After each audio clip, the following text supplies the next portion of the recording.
Hello, my name is Jim. Welcome to my booktube channel about books, reading and stuff. In this video I want to give a review of The Dust Bowl Orphans by Suzette D. Harrison. This was the best book I read in the month of January and it's due for release tomorrow, the 7th of February. As you can see on the cover, there's these two young girls of African American descent on a dust road looking away from us. These two girls are Faith, aged 15, and Hope, aged 5. They were living in Oklahoma in the early 1930s with their family. They were trying to make a living on their land, but the 1930s, as we know, was the era of the Dust Bowl. The Dust Bowl swept up all the good soil, and there were these black blizzards that clouded out the sun, and a lot of people moved from Oklahoma to California in the Great Migration. If you've read Grapes of Wrath, you know about the white side of this. This story looks at the black Okies who were part of this great migration.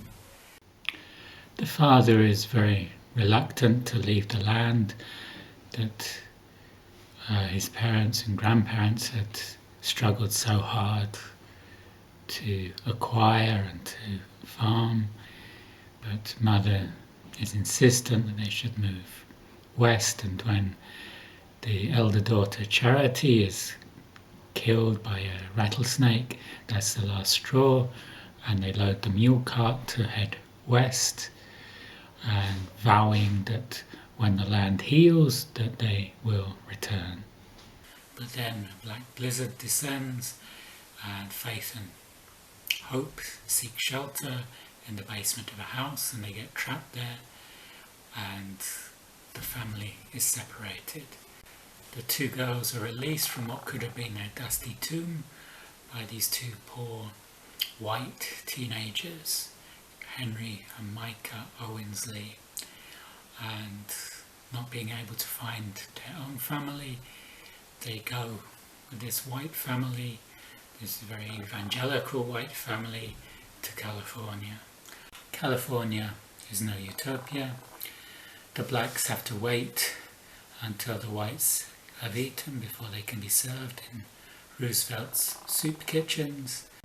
There is a strong portrayal of racism throughout the book, both in the 1930s and in the present day. And when they get to California, they can't find their family, but they do find a boarding house and they struggle to survive. The landlady of the boarding house is a very strange woman, and she has some strange designs for Hope, the younger of the two girls. This is a remarkable tale of survival. The story is a dual narrative. In the present day we have Zoe, who's an art curator, who's curating this photographic exhibition about the Black Okies. Zoe is dealing with her own heartache, having lost her child. There is also a romantic element in this story for Zoe, and in this exhibition she comes across a photograph where she sees an image of Faith, which was taken when Faith was crossing from Oklahoma to California, and Faith is the spitting image of Zoe, and Zoe feels this might help her to piece together parts of her missing family tree, and she's very tenacious digging up this historic evidence.